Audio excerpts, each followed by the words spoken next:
Гран-при и денежный приз. Крымско-татарский танцевальный ансамбль «Фидан» привез на родину высшую награду с 10-го международного конкурса фестиваля национальных культур и фольклора, который прошел в Москве. Для нас это был первый такой масштабный конкурс, и мы постарались привести и показать достойно нашу крымско-татарскую культуру. Наши старания были хорошо оценены жюри. Bu seviyeden geçken son, bu yarışta iştirak etken son bizler için aslında bütün rehberler Fidan ansambli için yanı fikirler, yanı maksatlar açıldı. Endi Kırım'dan tek değil de bütün dünyaca, bütün çeşit türlü halklara, medeniyetli festivallerde, yarışlarda bizim maksadımız iştirak etmeye ve yüksek derecede bütün dünyaca Kırım Tatar medeniyetinin tanıttırmağa, aşılatmağa adamlara. В фестивале приняли участие представители 14 культур, среди которых индийская, корейская, армянская и другие. Но единогласным решением жюри гран-при получил ансамбль «Фидан», представивший культуру крымских татар. Заслужил гран-при, потому что они 3 в одном или 1 в 3.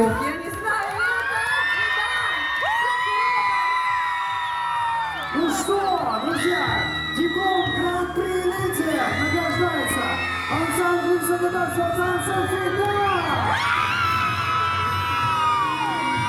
Куба, денежный приз, аплодисменты зала и безграничное счастье. Там было много талантливых коллективов, и мы не думали, что получим гран-при, но стали мы лучше всех.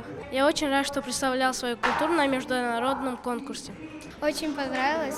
Мы поехали туда в первый раз, и в первый раз забрали наш гран-при. Это наш результат с нашими OGLR и нашим ансамблем. На конкурс из Крыма поехали 60 воспитанников из 3 филиалов ансамбля «Фидан». Они представили 7 национальных танцев, среди которых были кезлев и учансуф хайтарма.